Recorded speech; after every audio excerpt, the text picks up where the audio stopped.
a little bit. They'll focus so much on all the details and all the stuff they get when they finish the entire piece of a cover, and they use a third of the canvas or half of the canvas. And they've got to kind of try to fill out the rest as best they can.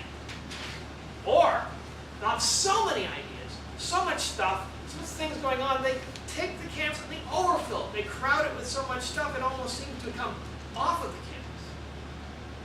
As speaking artists, our canvas is time. And it's very important that we fill our speaking art canvas of time.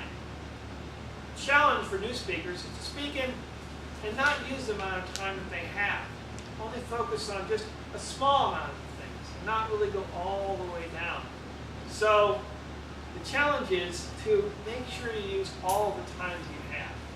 If you only use that little bit of time and you don't use the full amount, you rob the audience. The audience doesn't get the full impression. The audience doesn't get the full masterpiece that's in your mind. You need to make sure you use all the time. And if you try to go over, then there's a problem too. You're overfilling the canvas. Speaking art canvas is oversaturated. And you're going to lose your audience. They'll get upset because you're going too far, you're going too long, you aren't getting to the point. And that doesn't work also. So you have to use the entire canvas, top all the way to the bottom.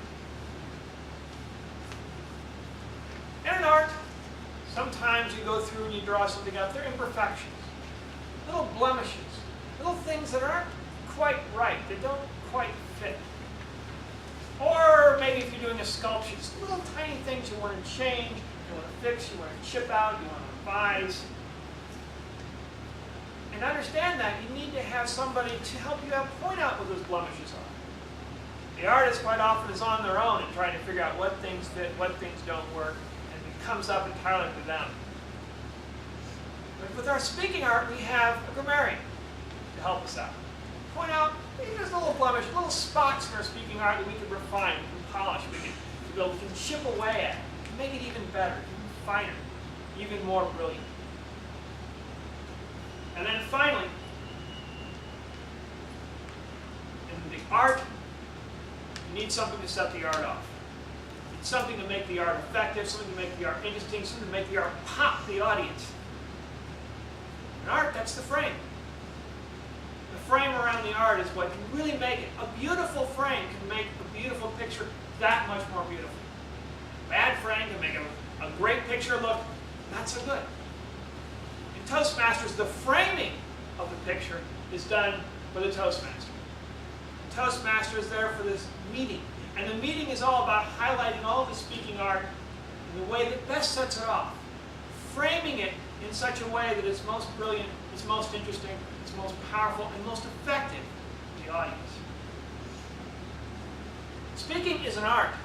In order to improve at that art, you need to use a speaking art studio, Toastmasters. At Toastmasters, you learn about the basic tools of speaking. You learn how to do a quick speaking art sketch.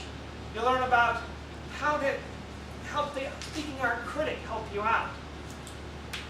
You learn about using the canvas of time, pointing out and refining some of the blemishes, if there are any, in your speaking art, and making sure that it's all framed in a beautiful way.